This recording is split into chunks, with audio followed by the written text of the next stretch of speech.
Hello, this is S. Kruger welcoming you to Cryptic ENC, the Haunted Pamlico Podcast. We're here at Haunted Pamlico Studios, and we have a very special guest today. Our guest is Todd Bagley, and he is a character actor, a screenwriter, and a director from Greenville, North Carolina.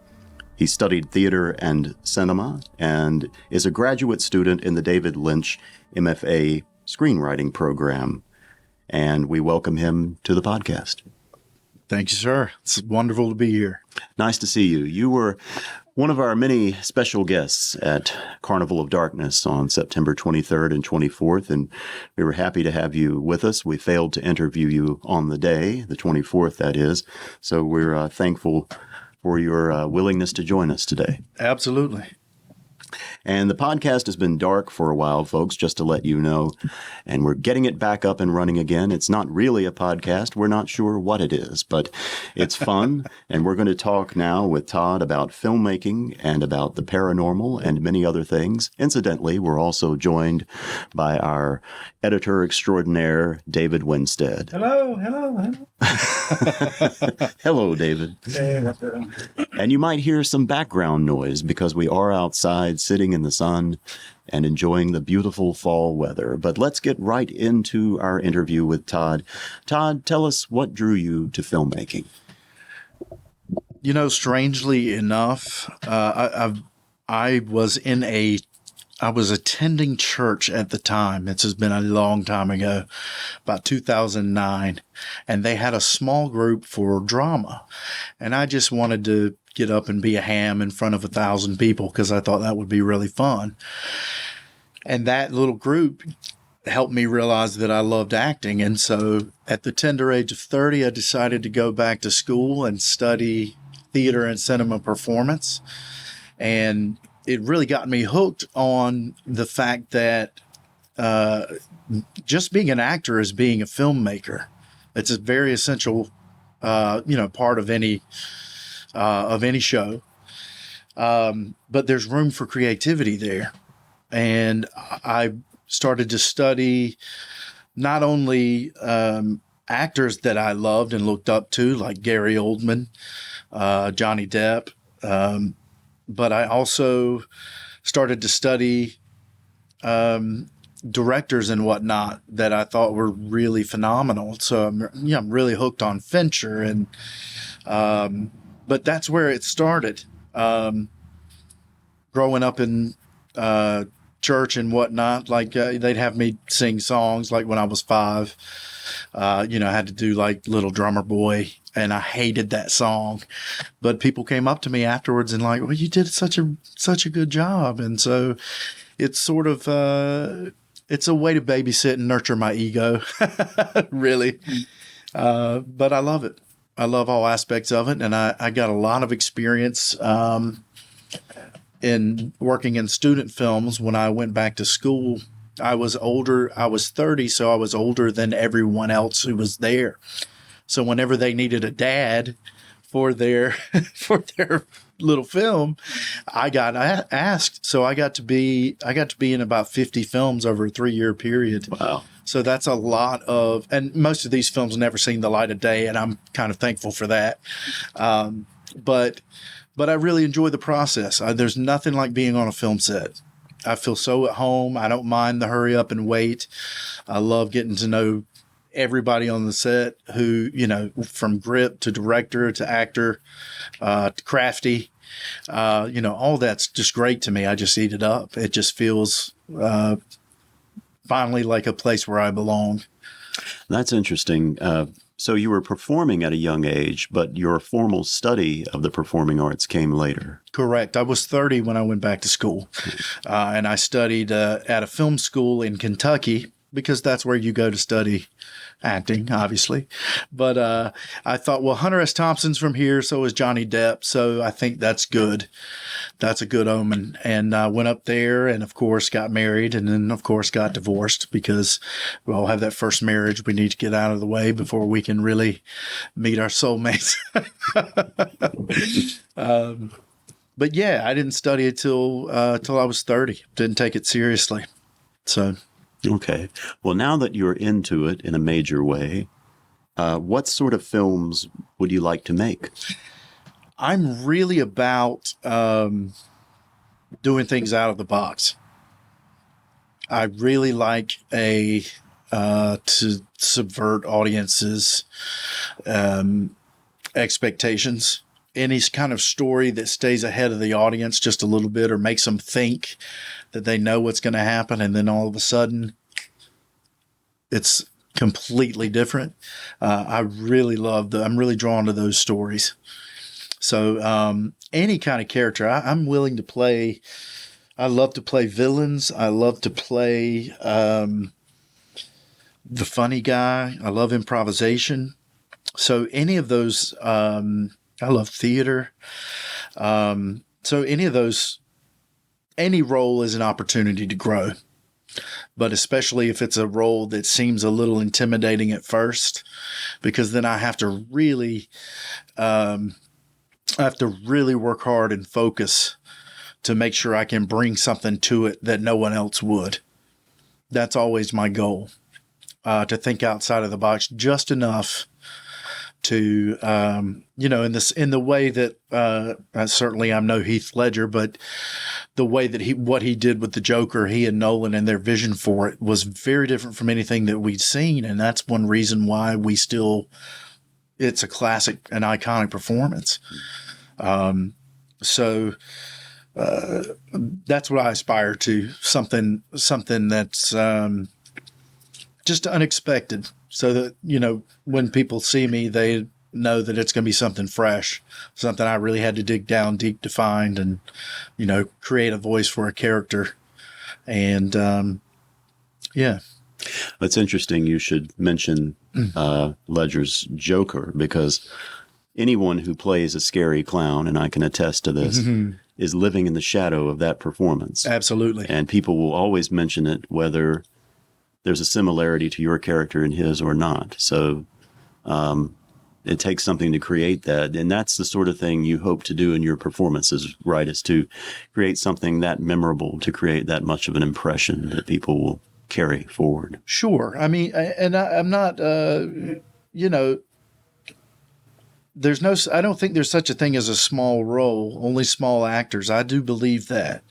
I can recall many performances from character actors who didn't have a lot of lines, but they stood out.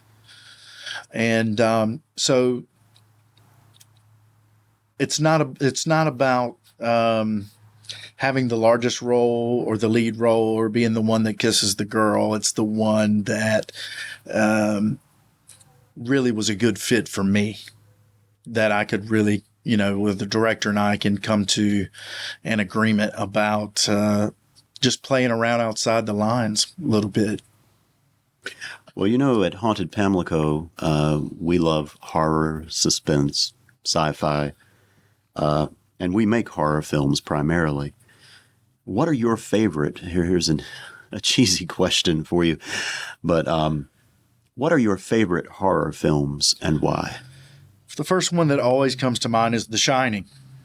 Of course, I'm a huge Jack Nicholson fan, and Kubrick was brilliant, and the performance he got out of Shelley Long, although Duvall. Excuse me, Shelley Long, not Shelley Long. Why are you thinking Duvall. about Shelley Long? Let's explore this. Does anyone still think? Oh, sorry. Anyway, proceed. Sorry, Shelley. Excuse me, Shelley Duvall. Shelley Long. Who the hell is Shelley Long? Wasn't she in a sitcom or something? She was in Cheers. Yeah. She was in Cheers. Yeah. Anyway, but her performance as well, and although Kubrick, I think, famously manipulated the poor lady. Yes. But anyway, The Shining always comes to mind because it's both. It's not jump scare scary. It's atmospheric scary.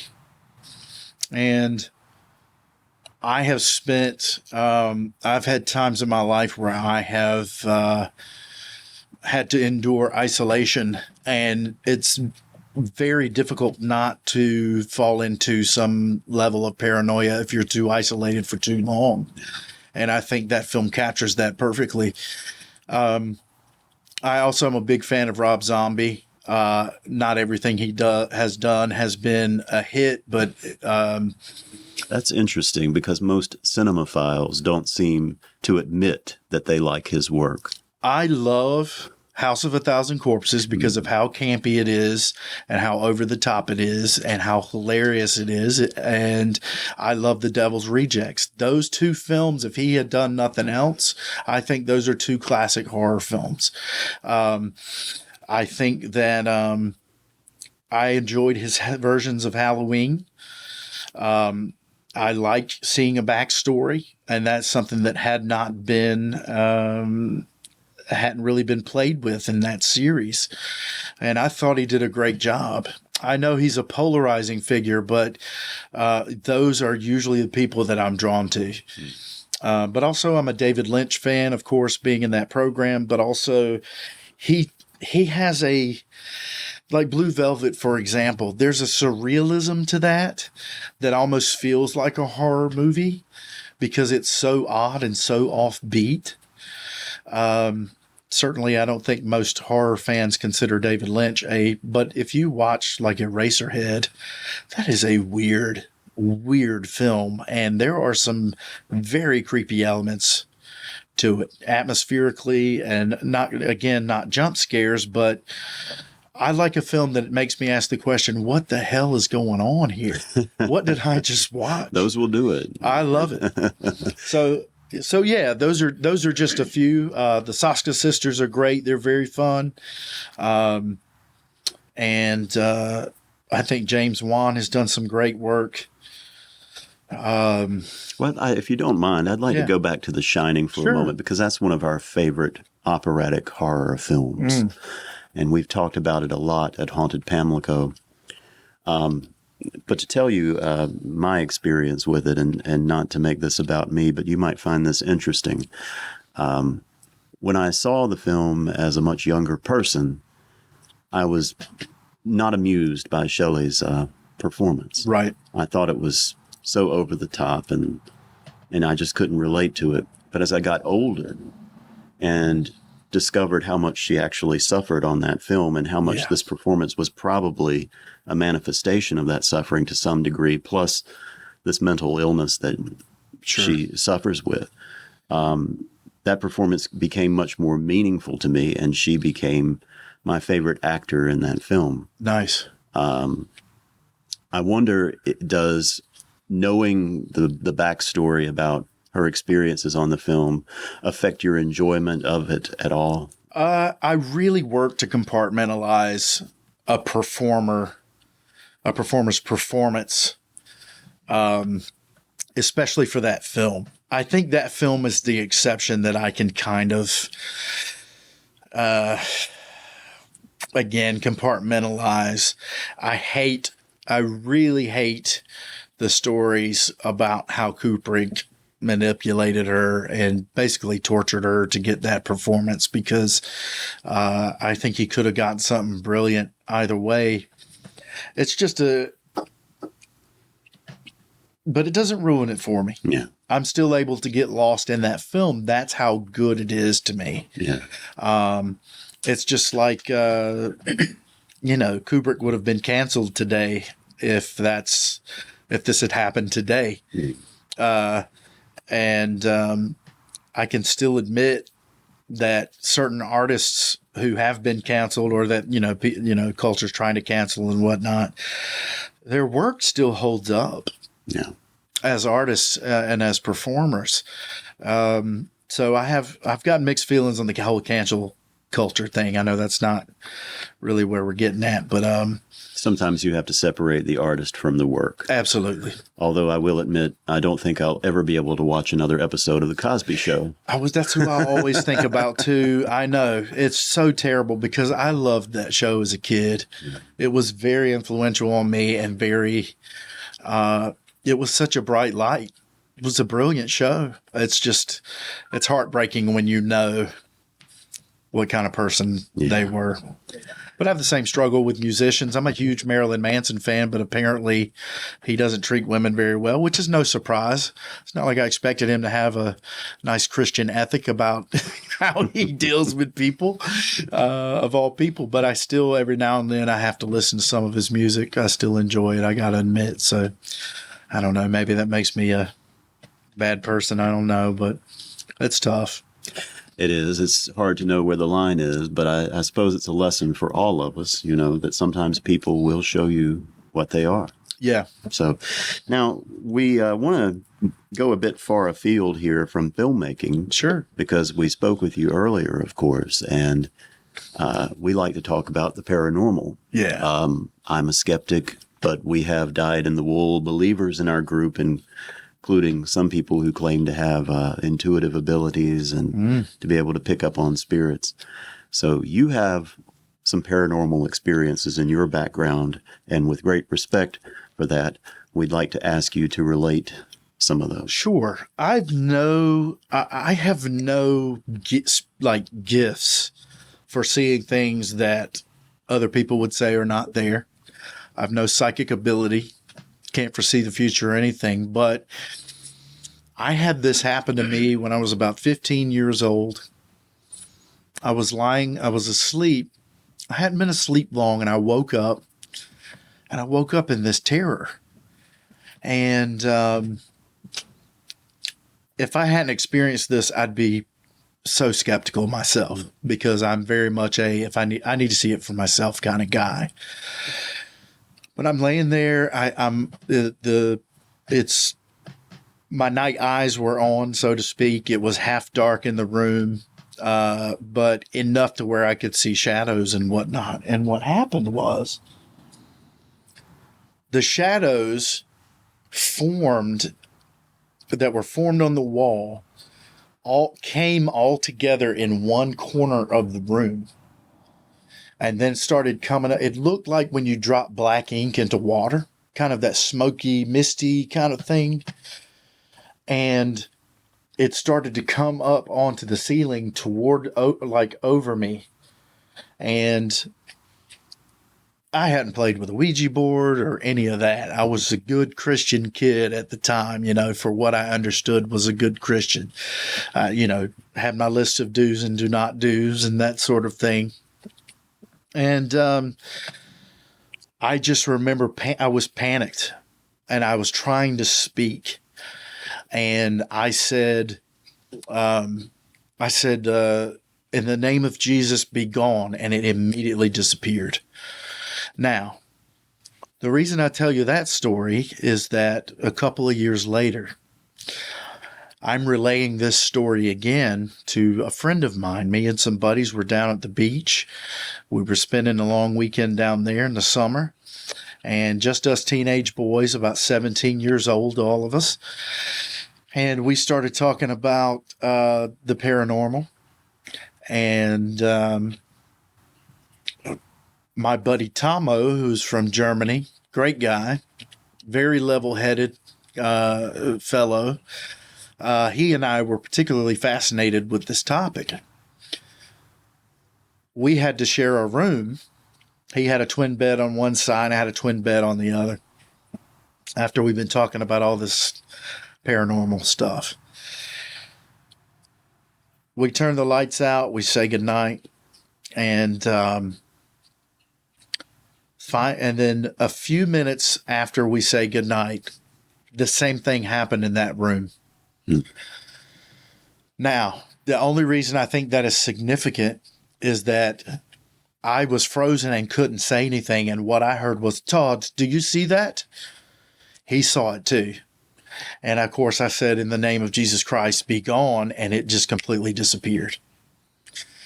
Having had a witness there with me made me feel that much more confident about what I had seen earlier, in that it actually happened, as opposed to, well, maybe I was half awake. But the fact that it was both of us in that time or whatnot gave me, it just affected me deeply. It really did, because once I can definitely understand anybody being skeptical. I'm a skeptic about most things. But again, having that witness there to affirm what I saw and what I had experienced was monumental for me.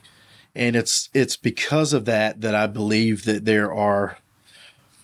there's something beyond this. I don't know what. I don't know how. I have more questions than answer, and the older than answers, the older I get, the more comfortable I am with the fact that I'm just not going to know certain things. But I'm not one of those people who says it's real and you got to believe it. You don't. Hopefully, nothing like that will ever happen to you. I would prefer nothing like that ever happen to me again, but I can't discount what I did experience.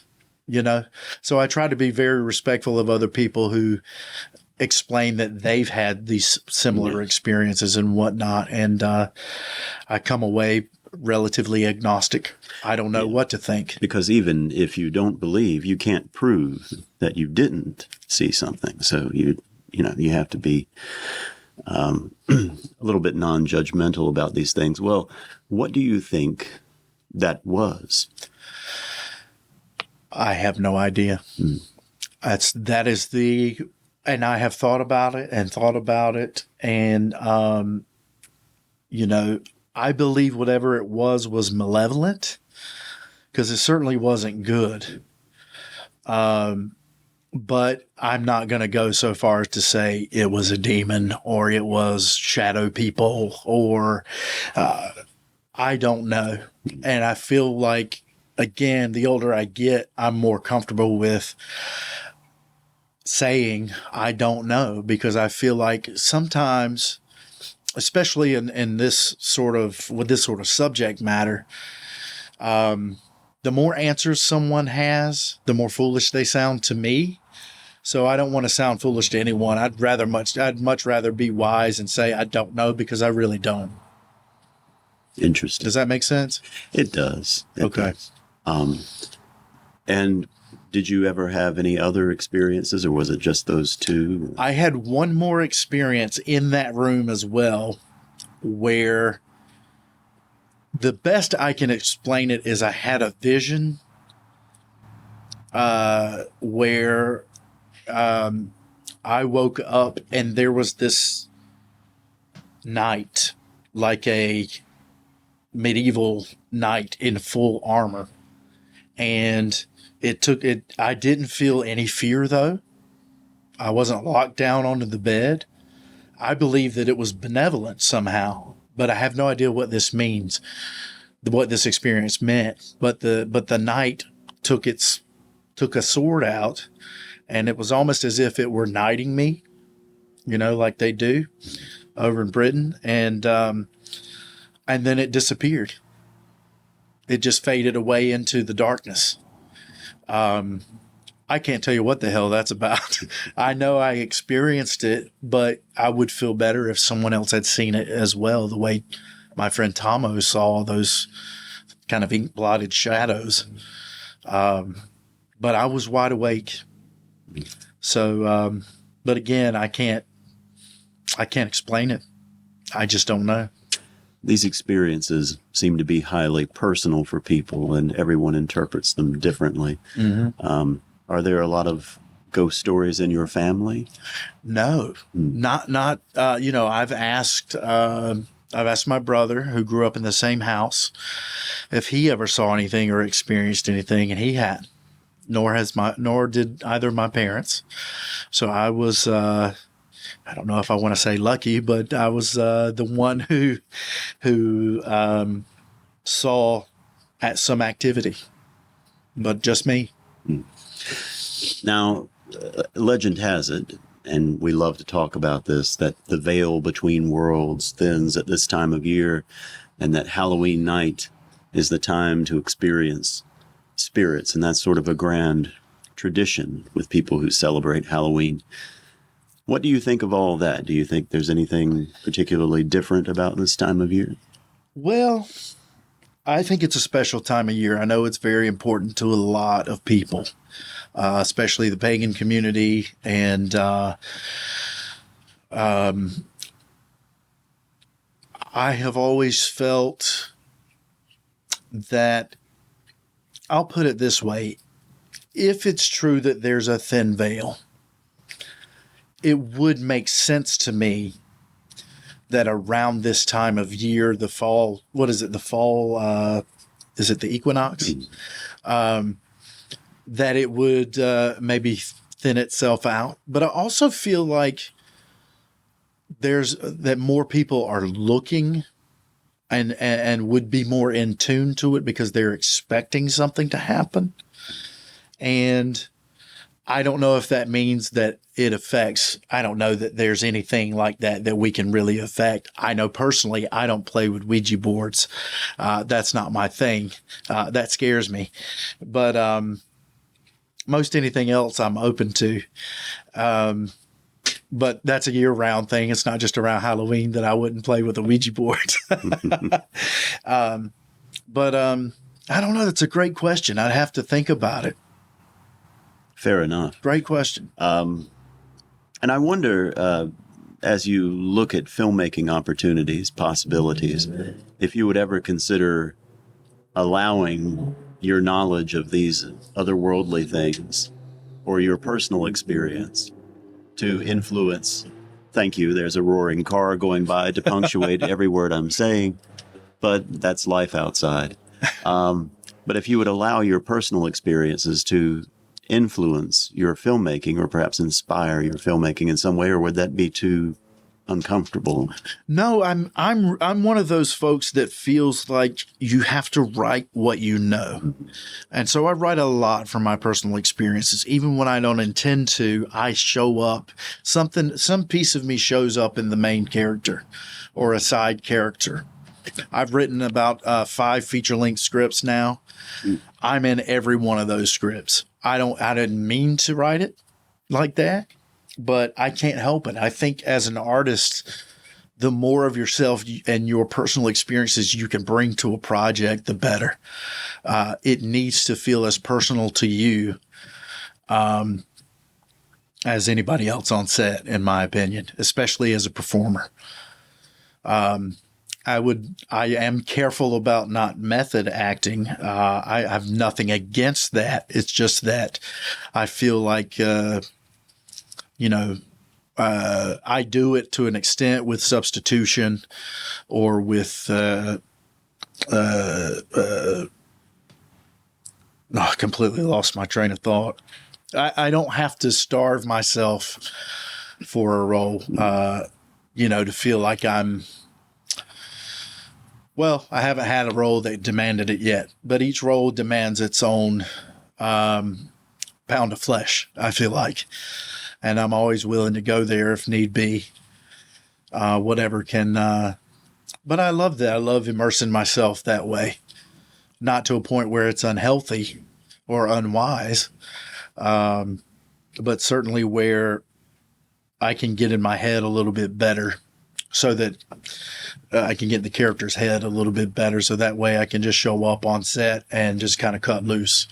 And for me, that acting that out is a release of those emotions and those experiences.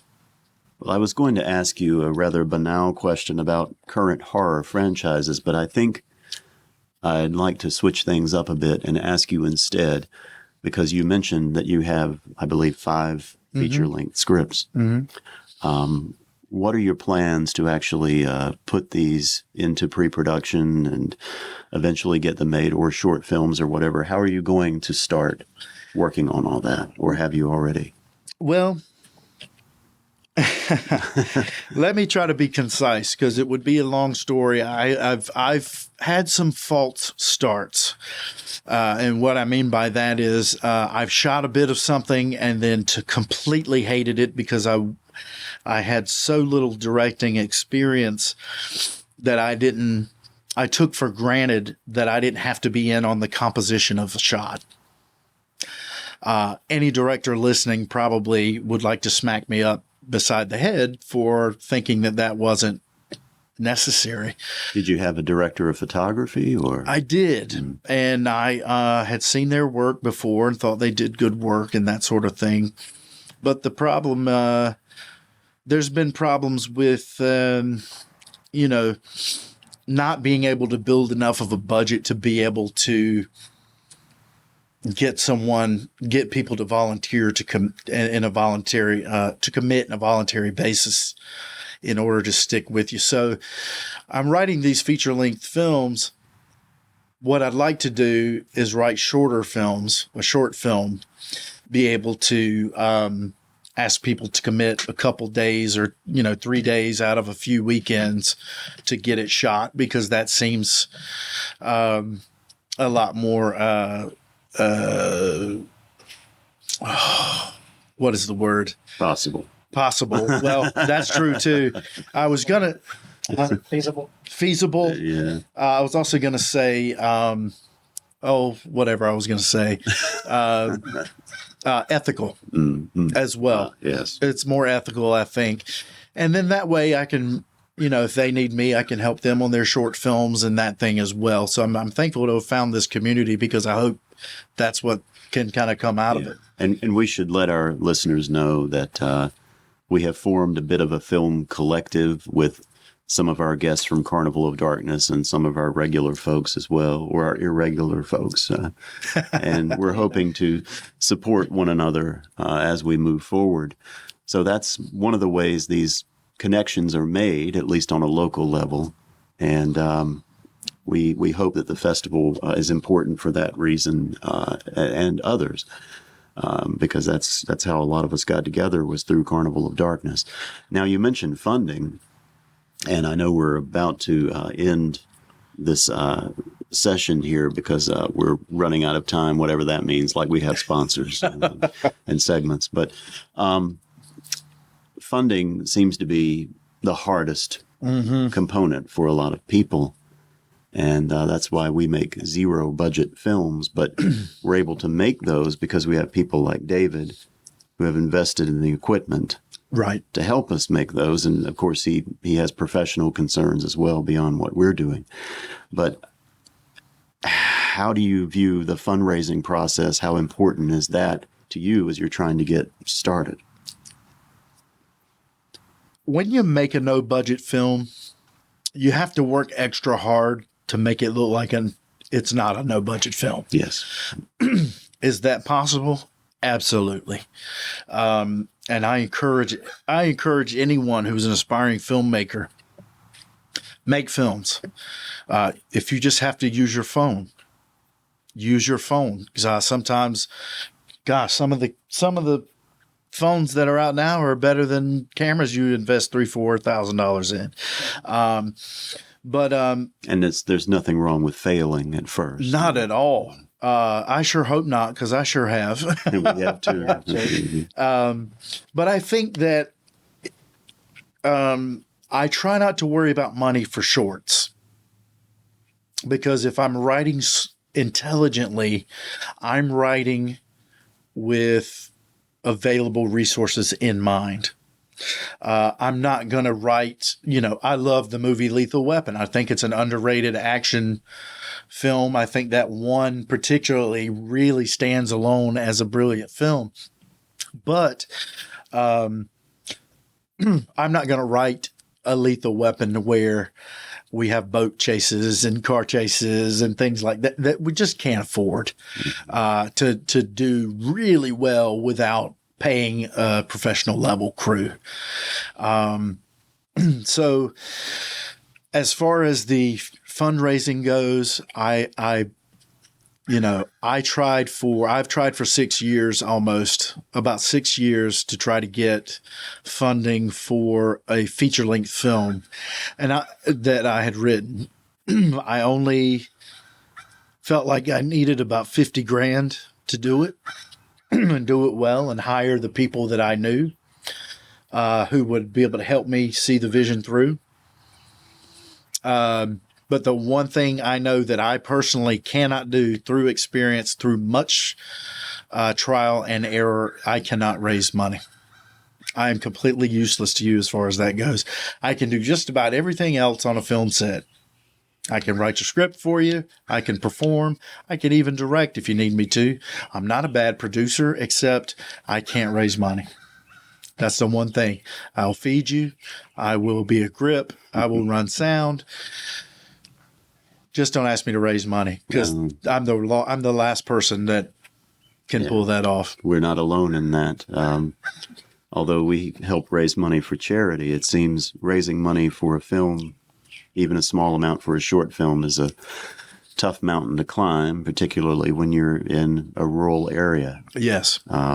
Although I have known some filmmakers who have been very successful at fundraising, and I'm going to give a shout out, as the kids say, to Joe Badon down in the New Orleans area, who raised more than $20,000 for his latest film. He's a commercial artist, but he's in that area, that large metropolitan area, and he has a lot of fans, and he just knows how to work that. But most of us don't necessarily have those connections or that ability or the courage, perhaps, to ask, which is what you have to do over and over again. So I would like to think that at some point the public arts infrastructure in North Carolina and elsewhere would maybe learn to invest more in filmmaking for independence. Because Absolutely. I don't know that there are a lot of grants out there for that kind of thing. I've been told there aren't.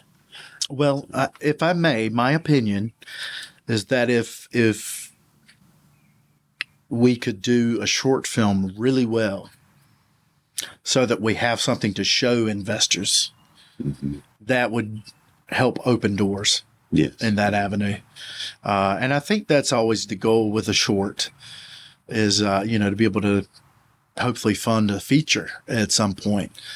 But, if I only have to do shorts the rest of my life, as long as I'm enjoying it, I'm not going to sweat it.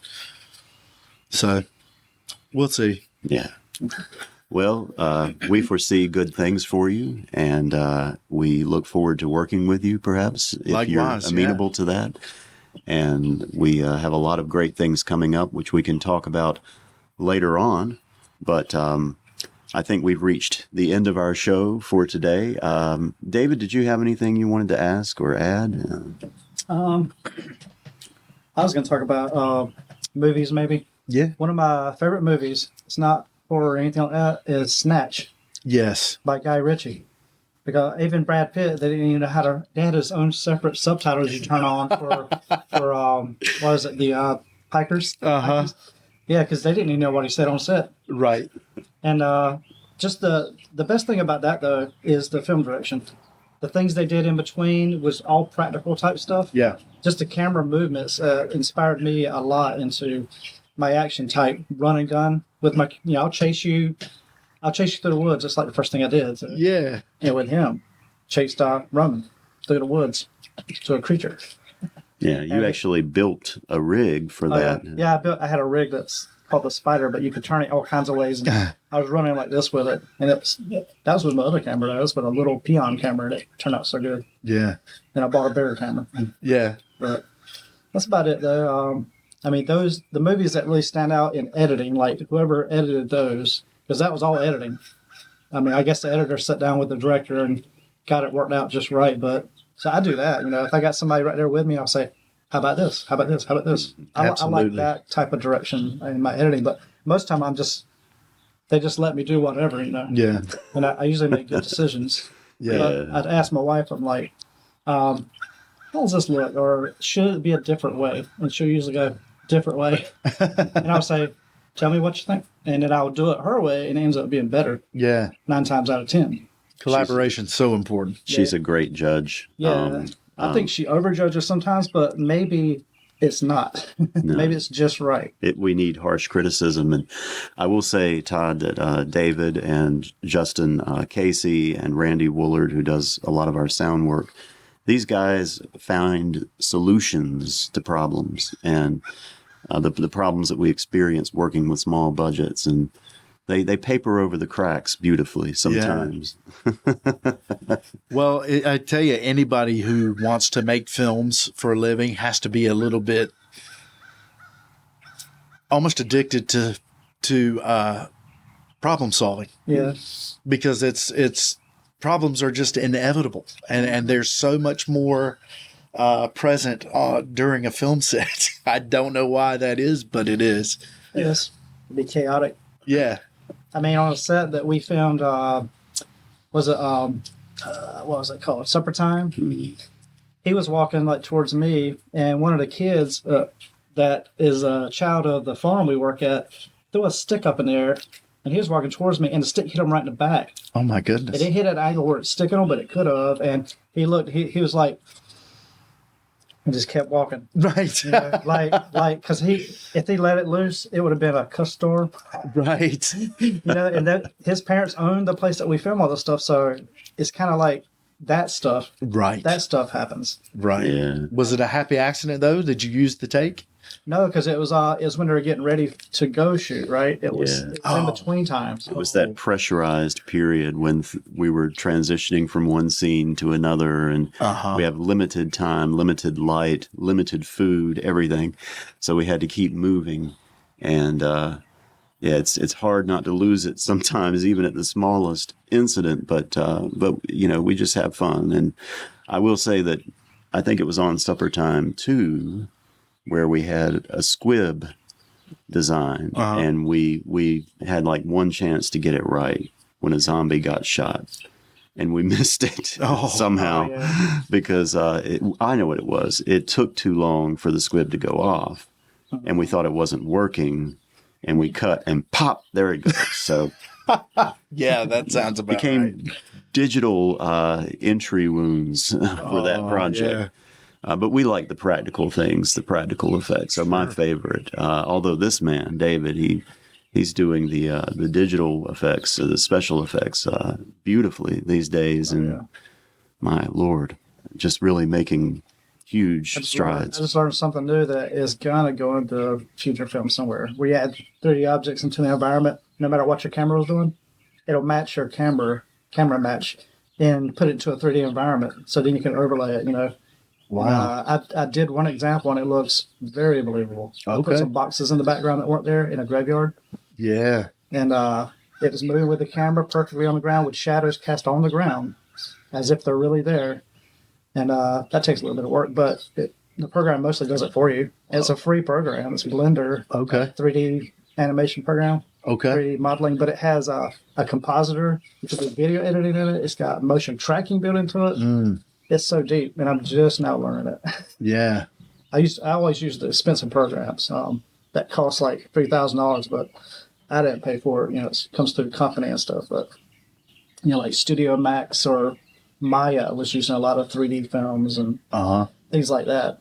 But I'm trying to learn one program that has the best fire and smoke simulation in water, makes oceans and everything. Ooh. It's called Houdini. Okay. And it's very expensive, but I have it, and it is very complicated. It's all dealing with nodes and mathematics and stuff. It's not like you just choose this and that. Right. You use physics and everything to simulate it. That's why it looks real, because it's using real physics. Yeah. So we talk about working within the art of the possible, but maybe we want to be a little more expansive in our thinking because of what can be done. And the advances are just astounding, even compared to what we were doing 5-10 years ago. Yeah. So something to consider as you write. Absolutely. Yeah. So any other thoughts today, gentlemen, before we cut this off? I think I'm good.